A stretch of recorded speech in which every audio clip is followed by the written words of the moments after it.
Hi, this is Dr. Lemuria Lamsai, also known as Merlin. Welcome to another episode of SciLife's Off-Script Sessions. These off-script sessions are from members of the SciLife community. Join the SciLife community by subscribing, hit that notification bell so that you can get more content like this. Also, get engaged in commenting in the comment sections below. By doing this, your voice can be heard. Share these videos with advanced individuals like yourself so that this new perspective is available for those who wish to awaken, adapt, and thrive in the post-pandemic world.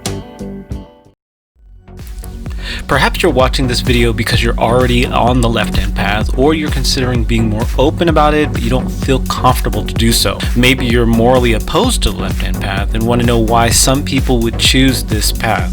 In this video, I'm sharing my story about how I transitioned from mainstream religious views and why I chose a left-hand path philosophy, spiritual path, and lifestyle. We all have our own best path in life, and the most delightful and enriching path for me was one that integrated occult and left-hand philosophy. This video is for two types of people. If you're considering Neo-paganism, Luciferianism, Satanism, or any other left-hand path philosophy, this is for you. Also, if you're a Christian youth leader who wants to know more about why some young people take a left-hand path approach and move away from Christianity, this video will benefit you as well. I also want to make it very clear that the left-hand path is a diverse collection of communities, philosophies, religions, and individuals who have a variety of views on what it means to be left-hand path. So keep that in mind when you're watching this video. What I am sharing here is my experience alone. My goal is to share my experience and thereby help others make more informed decisions about being open with their left-hand path lifestyle. Also, many will identify with what I'm sharing, but it's not to be taken as typical of all who choose or who awaken in a left-hand path lifestyle for themselves. So throughout this, you're going to see me looking at my notes, so please excuse me for that. I grew up in a very devout Seventh-Day Adventist home. I was a happy little Seventh-Day Adventist colored boy. We regularly had family worship, we read the Bible, we sang hymns together, we prayed together. It never felt like a shackle.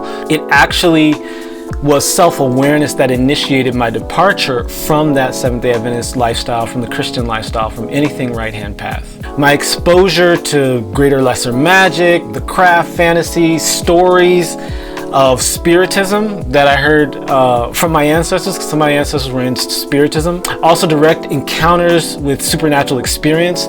All of these impacted my childhood and inspired my exploration of the occult. I do believe that there are intelligences outside of our perceptual filter, and whether or not those have contacted or interacted with me is neither here nor there. I know that I believe in those things. I just don't believe that I know those things are real. So all of these things came together to encourage and influence my exploration of the occult. I've been occult since I was probably 3 or 2 or 1, maybe since I was born. I had a spiritual leaning that was more advanced than it should have been for my age, and that was throughout my life.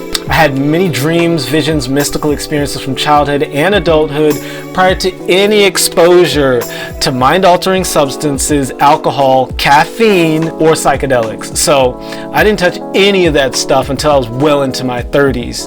Well, I had caffeine and alcohol in my 20s. I was pretty devout, I was pretty dedicated to that lifestyle and really cared about it. So all of that time prior to my open exploration of the occult, my Seventh-Day Adventist childhood, it was really beautiful because it was all that I knew. And it was a really idyllic kind of childhood. You always had something to look forward to. The end of the world meant the coming of an eternal happiness. And I know a lot of you can relate if you come from really religious Christian homes, or if you come from any other type of faith path where there's a pie in the sky by and by sort of mentality.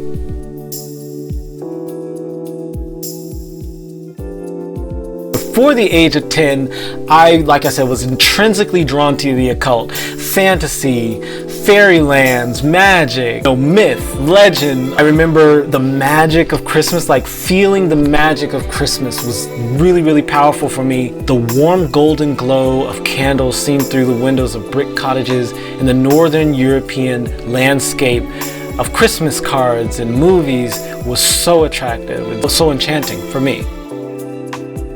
When I heard Tchaikovsky's music in the Nutcracker, there was something very magical, mystical, and very powerful about it. It just felt like there was something in me that was being wrung when I heard the magic of turning a nutcracker into a man. And it bought into and tied into my Christian stories of Christ in the manger, the three wise men, and all the magical around Christmas was one of my first experiences with the occult. But in addition to that, the Disney magic films like The Little Mermaid, Beauty and the Beast, other films like Hook, Willow. I watched Willow when I was 7 years old, but I went to one of my friends' house.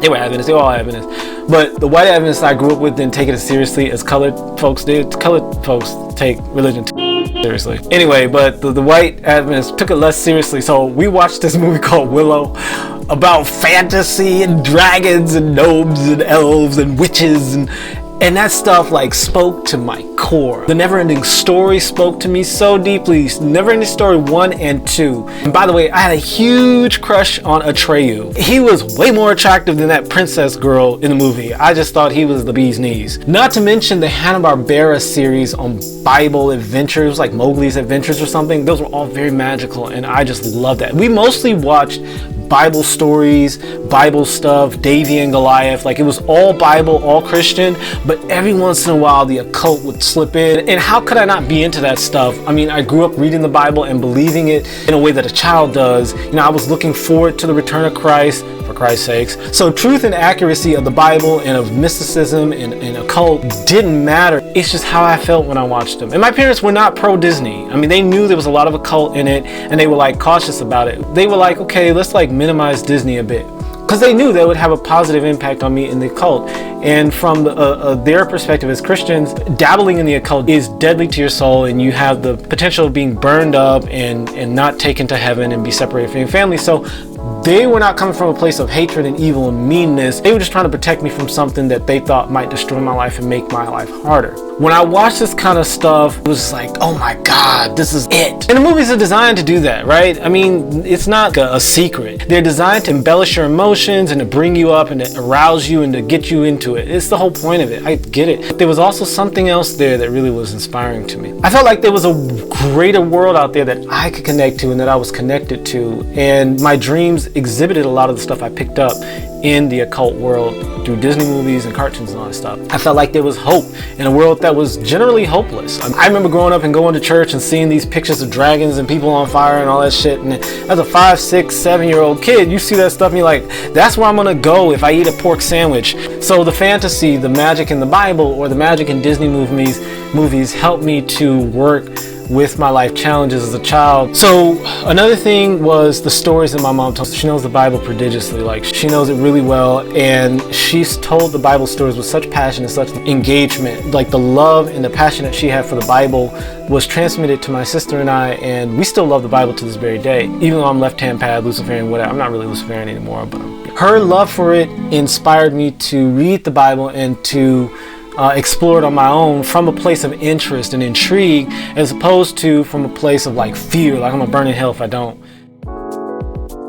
So the Bible is a compilation of mystical and allegorical stories from cultures and tribes and nations that don't exist anymore. And it was a great source of fantasy and magic, even though I called it miracles or prophecy or truth. Like I would argue the truth and the validity of the Bible quite vehemently, kindly, but pretty like I was on it. Like I was like, this is literal truth. Like I said, one of the ways my left-hand path kind of started to exhibit itself was when I was in first grade. I was in an all-colored SDA church. No, it was Gethsemane Seventh-Day Adventist Church. Had a little school. It was a colored church.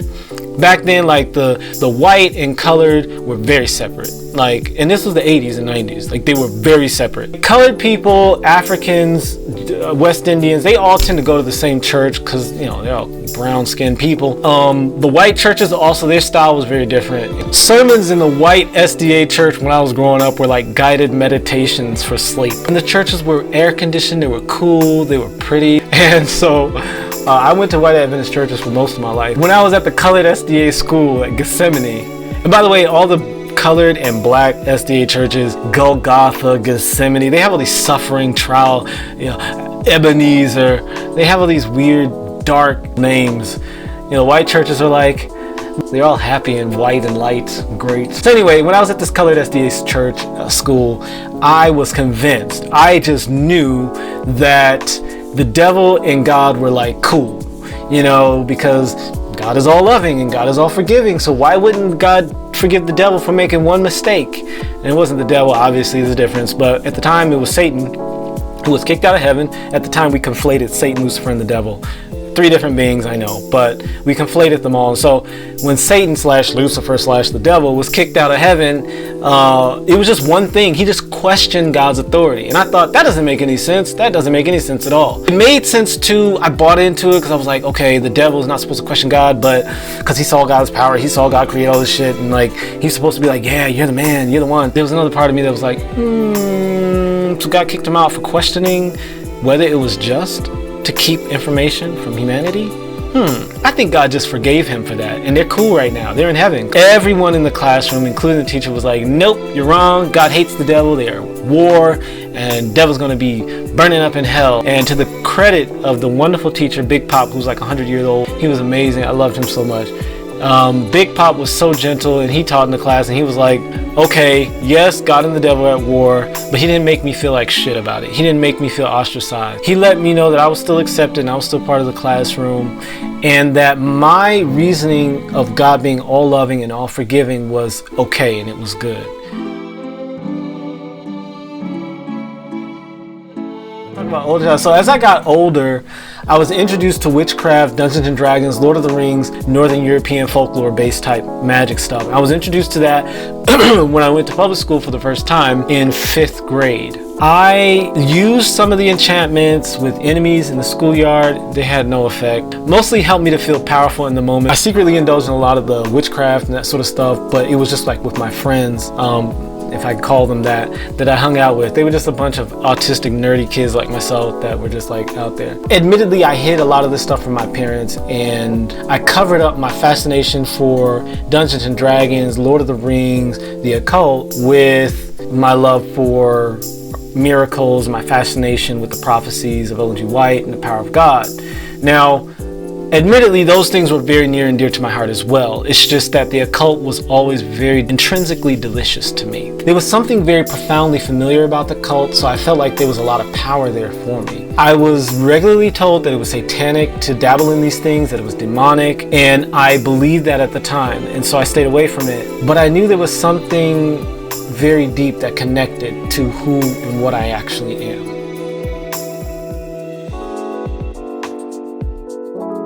I did have a lot of dreams around that. I did have a lot of encounters with what I understood to be Lucifer and with Satan, and at that time they were distinguished. Like as a child of 10 to 13 years old, I would have dreams where I could tell the difference between Satan and Lucifer, and they were not like hideous. Lucifer was just pretty and tall and beautiful and wearing beautiful robes and stuff, whereas Satan was beautiful still, but he had more like those wildebeest type horns on his head.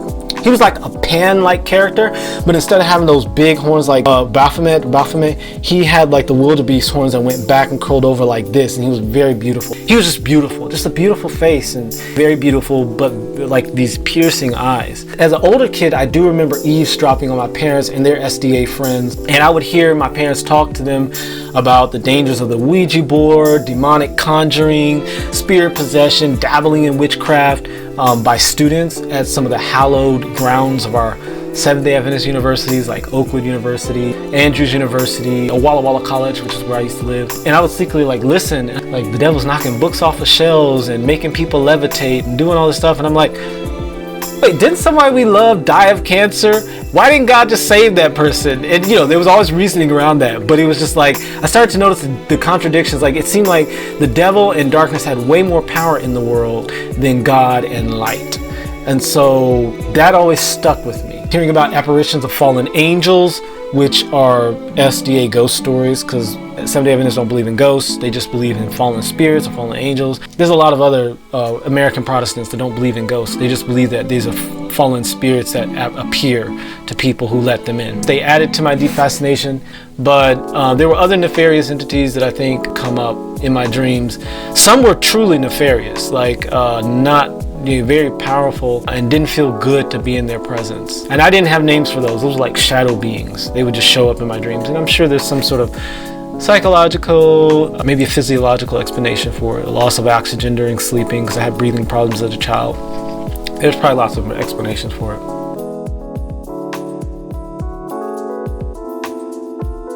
So my coming out may have happened sooner if I wasn't so afraid to lose the love, support, and acceptance of my family, friends, and community. That's not to say that I would have lost the love of my family or their support, but the fear was there, and it was legitimized by conversations about how certain mindsets were not acceptable in our home or in the community. And I knew that I felt guilty a little bit because I held some of those mindsets. And so I would pray it away, I would read the Bible, I would transmute my occult leaning mindset into really deep spirituality for God and the Bible and Jesus and Ellen G. White. Now, to be perfectly honest, the true fear for me was that I was going to lose the support of my own self. So I used to pray. I used to actually pray, God, kill me before I go into the left-hand path or before I become irredeemable for heaven. So I would pray that I would die before I lost my soul. And I know if any of you grew up in a Christian home and you were ever afraid of losing your soul and going to hell, you probably prayed that same prayer. I was afraid of my own self abandoning myself. So that's why I prayed that prayer. There is no God in the sky as I understand it now. So I denied my intrinsic sense of virtue because no one else could validate it. No one else could understand what I was observing, what I was experiencing, and what I understood as a child.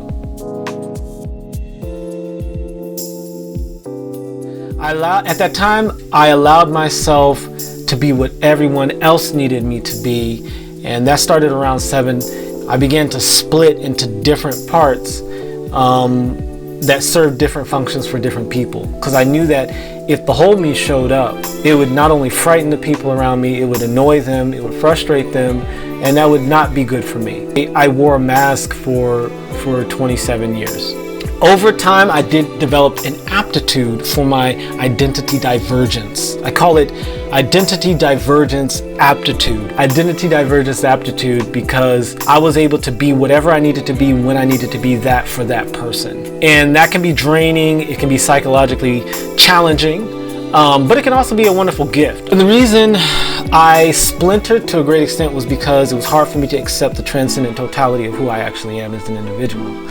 It wasn't until I was able to create community and break free from the microcosm of the Seventh-Day Adventist world, from the Christian world, from family and friends, that I was able to see the greater world and begin to feel safe, right, and present in my own spirit, in my own skin, in my own flesh. Finding my true tribe took years. Serendipity, connection, synchronicity, coincidence, and then developing my true tribe and my true ecosystem was a profound awakening, but it was a long process. Stay tuned for part 2, where I discuss how I created community and how you can too without the extra drama and turmoil. There's a lot of ways that you can connect with people and build community before you leave the Christian faith community or whatever faith community you're in, or even if you're an atheist. It's important to have a community of people that you can trust and that can help support you in your process without taking over and getting in the way of who you are and how you're growing. So thanks so much for watching, but before I go, here's the outro. If what you've discovered here resonates with you and you're absolutely ready to take it to the next level, make sure you set up a free one-on-one session to get clarity around your goals and see if the Psi Life method is a good fit for you. To set up your free one-on-one session, click the Calendly link in the description of each video and sign up. Once you've completed the session, you'll receive a guided meditation activating your personal power with serenity and mental clarity. The solutions you seek are closer than you think. Advanced beings awakening within humanity are activating the transcendent totality in them. As we create and shape reality for the post-pandemic world, make sure your connection to this power is real for you. So with that said, thank you so much for watching, guys. Have a wonderful, wonderful rest of your day as we transition into a world that works. Activate your transcendent selfhood today.